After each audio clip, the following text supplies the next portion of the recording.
Друзья, с вами команда Оксана Групп, и мы презентуем вам новый проект. Он называется «Мнение». Его суть в том, что здесь, в нашей студии, мы предоставляем диалоговую площадку людям с противоположным отношением к тому или иному факту или явлению. Наш первый выпуск – это дискуссия вегетарианца и мясоеда.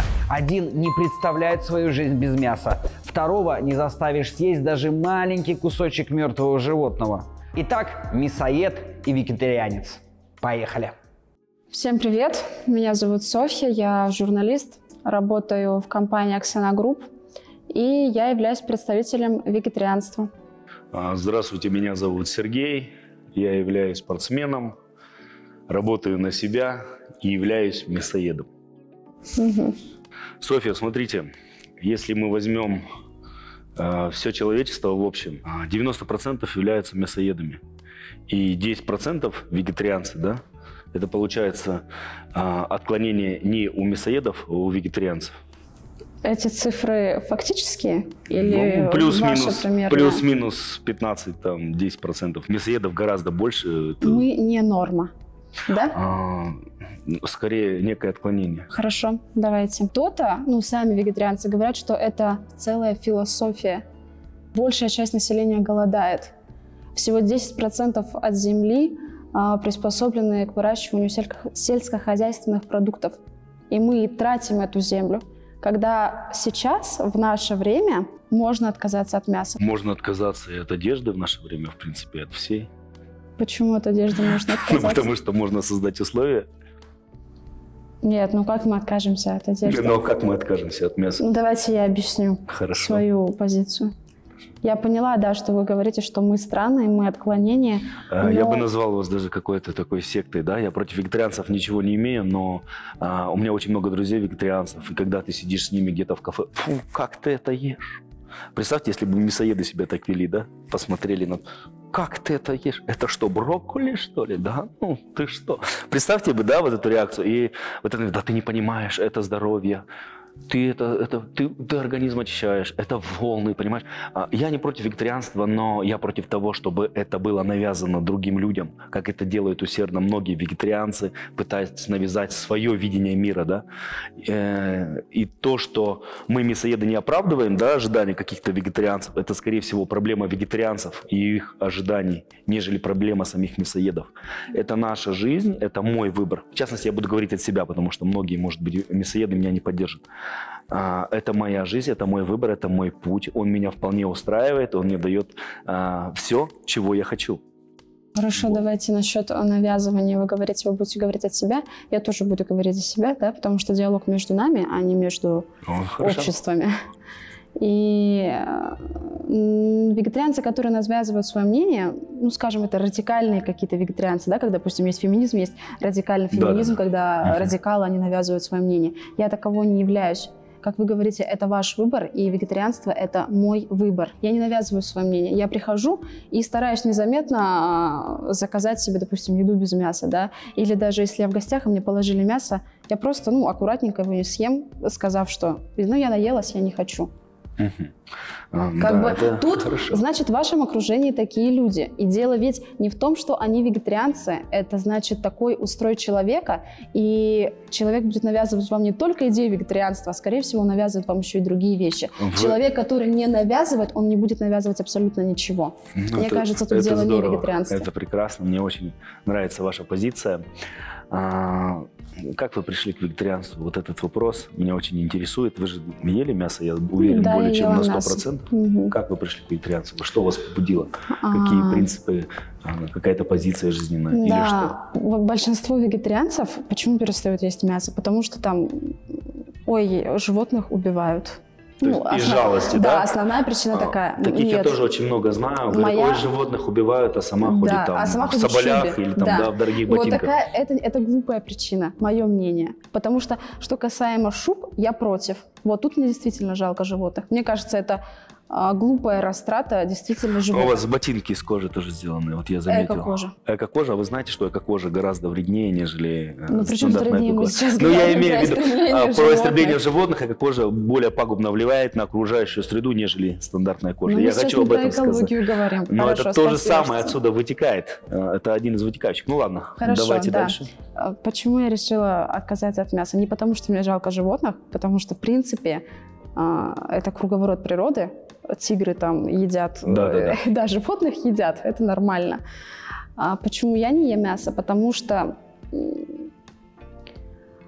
мясо – продукт номер один, на который организм тратит очень много своей энергии. Мясо – это первый продукт, который 4-5 часов переваривается. То есть все остальные продукты перевариваются гораздо быстрее. Наш организм, индивидуально каждый организм в день тратит определенное какое-то количество энергии. Вот это сейчас принято килокалорий называть. Вообще в биологии это джоули, килоджоули, вот эта вот энергия. Энергия берется от того, что мы едим. Я просто, когда я готовилась к этому, я подумала, большая часть населения сейчас – это офисные сотрудники. Это люди, которые от силы, если в день 1-2 километра прошли, все. Люди передвигаются на машинах или на автобусах, такси, в офисе встали, туалет, офис, там чайник, микроволновка. Люди не передвигаются. Соответственно, зачем есть мясо, которое лежит в твоем организме 5 часов, а организм тратит свою энергию на переваривание этого мяса? Это пагубно влияет. Это пагубно влияет. Это доказано с точки зрения медицины и науки. Когда можно поесть более легкую пищу. Отсюда идет ожирение, отсюда идут различные болезни. Я согласна, спортсменам нужно есть мясо. Теперь потому подождите, что спортсмены я вот тратят здесь очень вам много энергии. скажу такую вещь, что от самого мяса ожирение не идет. Это 100%. Да, от самого мяса не идет И то, что ожирение. мы питаемся мясом, это не говорит о том, что человек ест мясо, в нем будет страдать ожирением. Да, я согласен, что мясо выходит на ряд по заболеванию онкологии, там куча других исследований, которые я читал, о которых они мне знакомы. Но в то же время я хочу сказать, что наука, она вещь такая относительная, понимаете? Сегодня я могу вам рассказать о пользе мяса. То, что ребенок, по большому счету, он не может быть без мяса, да? Потому что в мясе у нас содержится, соответственно, белок, который мы все знаем. Не менее важно, это железо, лейкоциты, тромбоциты и так далее. А если мы добавим печень, там витамины В12, да, группы, которые чисто синтетическим путем будут получать дети, да? Ну зачем? Человек по своей натуре, вот вы как считаете, человек по своей натуре, он травоядный или хищник? Это вот, как вы сказали, наука понятия относительное. И кто-то говорит, что мы хищники, кто-то говорит, что мы В травоядные. большей степени ваше мнение, я говорю, а не науки. Возможно, травоядные, возможно. Возможно, Вы, наверное, вы как евреи отвечаете. Конкретно на вопрос ответьте, либо травоядный, либо хищник. я честно говорю, у меня нет конкретного мнения по этому поводу. Я не знаю, зачем я буду сейчас что-то утверждать. Я не знаю. Все понятно тогда. Ага. Насчет, я добавлю, вот вы сказали, да, что ребенок не может без мяса. Я не спорю. Неотъемлемая часть. Да, я не хочу, чтобы моя позиция выглядела как нужно с рождения отказаться от мяса и до последнего своего дня не есть мясо. Нет. Действительно, там до скольки у нас, развивается, строится организм, да, белок нужен. И мясо – это номер один продукт, в котором этот белок находится. Нужно есть мясо. Белок, железо и многие другие, но, полезные. наверное, мое мнение, что в какой-то период жизни можно либо сократить его, если человек прям не настроен на это, отказаться, либо, убрать. Потому что уже во взрослом возрасте, когда твой организм наполнен, человек, в принципе, может справиться без мяса. Вот здесь я с вами соглашусь по поводу диеты, да. Я приемлю такое понятие, как вегетарианство с возрастом, когда человеку я про это. за 75, когда он может себе уже отказаться от мяса в определенных количествах, но не ограничивать себя полностью, да. Потому что, на мой взгляд, человеческий организм – это лучший, как правильно сказать, да, лучший индикатор, который показывает, что нам нужно, да, хочешь ты съесть стейк, съешь ты, хочешь ты брокколи, пожалуйста. Суть заключается в том, что в многообразии питания есть ключ к истинному здоровью. И такое утверждение, что в своей жизни я не встречал вегетарианцев, которые прожили более 120 лет, да, реально. И также мясоедов. Но мясоедов с учетом количества таких людей очень много. Здесь мы спорить не будем, что лучше, что нет. Но есть определенные, допустим, моменты, когда в этой ситуации вообще в нашей жизни мясоедом быть гораздо проще, легче и правильно. В каком плане проще? В плане то, что это очень доступно.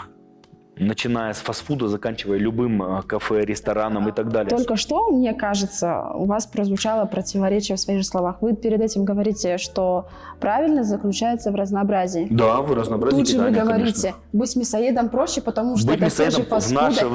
в наше время. Вот теперь да. я скажу. Когда человек переходит на вегетарианскую диету, он так или иначе обязан питаться разнообразно. Потому что ты не можешь каждый день есть помидоры. Ну, ты не можешь я каждый могу день вам есть сказать помидоры. следующее, то, что мясоеды целыми днями не едят мясо, Вы не как вы едите- можете подумать. Нет, вы не едите целыми днями мясо. Да, Но конечно. согласитесь, человек приходит там вечером с работы, да, сварит он себе там эти пельмени с майонезом, закинется, Отлично. ну, вроде сытно, сел. Отлично. Вегетарианцы.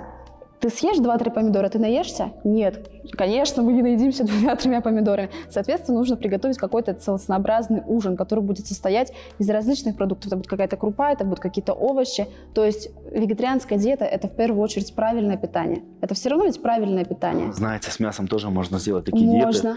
диеты. И вполне возможно, что и не прибегая к вегетарианству. Я знаю очень многих вегетарианцев, которые срывались. Потом говорят, блин, я сегодня вот мясо поел, я не выдержал. Много знаю, да, таких людей, которые срывались, потом опять уходили в вегетарианство, потом опять срывались. Я говорю, ну зачем тебе это нужно, если твой организм требует, почему ты не можешь съесть? Ты можешь добавить в свой рацион крупы, мясо и многое другое, ту же самую растительную пищу. В чем проблема? Это все можно, это все можно. Вот вы там говорите, нас 90%, Да, а вегетарианцев 90%. 10%. Да. И вот просто давайте навскидку представьте, среди вот этих мясоедов, я думаю, меньше процент людей, которые питаются разнообразной едой. Скорее всего, большая часть людей это прошли, отварили вот эту магазинную какую-то еду, поели и все. Ну, я Мало не знаю. у нас Мы людей, не можем которые судить питаются так обширно, да, обо разнообразной всех. едой. Мы не можем делать такие заключения, мы можем говорить, я говорю о себе конкретно, что на данном этапе моя диета, да, мое питание, оно разнообразно. И в нужный момент, допустим, когда есть такие условия, когда нужно есть мясо, просто другого ничего не бывает. Бывают такие моменты, допустим, да, с учетом моей специфики. Вот. И это очень просто и очень легко. Вот. От мяса отказываться, да, любой человек, это его право, личное право. Да, личное право. Поэтому это больше как отступление от нормы, нежели норма. Ну нет, ну вы тоже уже... Что есть норма? Норма – это тоже понятие такое абстрактное. Норма у каждого своя. Ну да, я согласен Да, с вами, вы конечно. сейчас уже... Нет, мы сейчас тоже можем сказать, что да, норма – это ходить на руках. И потом я буду сидеть и говорить, ну знаете, нормы у каждого свои, это понятие абстрактное. Или да, норма, допустим, в Корее кушать собачек, да, к примеру, это норма. Ну вот почему считается нормой есть в Корее собак. Потому что это их культура, их для традиции. вегетарианцев это тоже культура.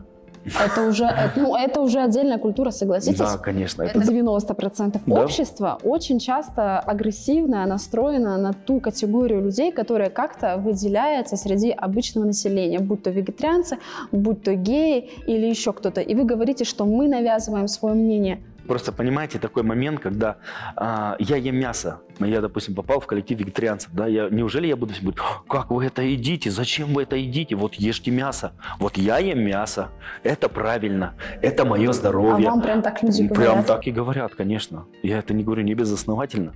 И таких моментов вам может привести очень много, да, это...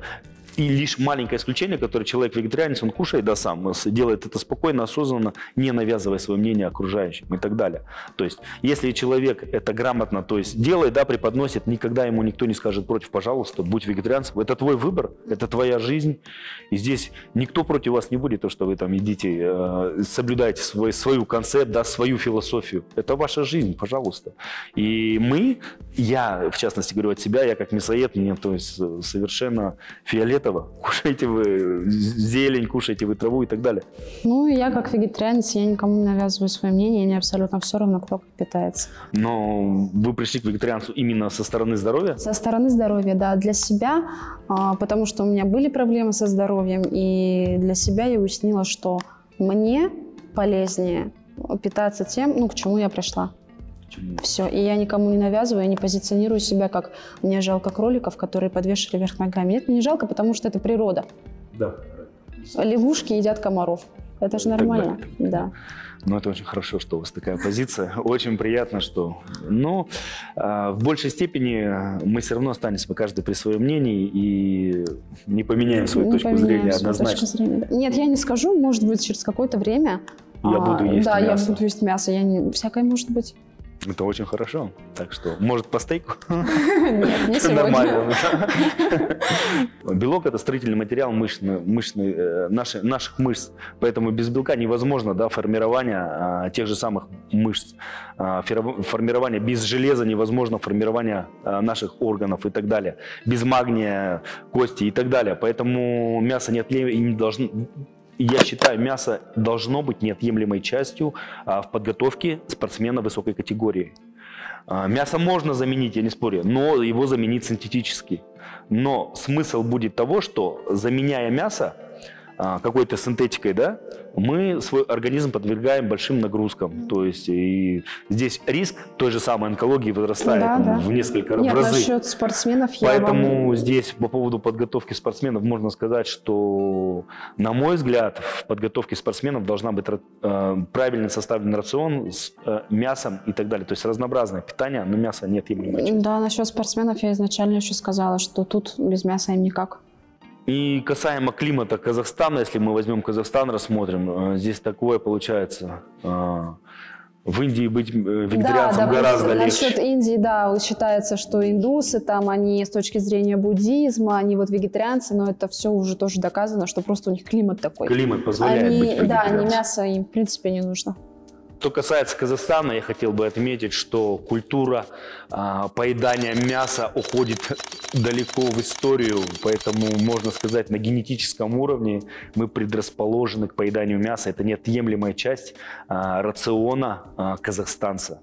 Поэтому переходить на вегетарианство – это в какой-то мере может быть даже как-то пагубно влиять на здорового человека, да?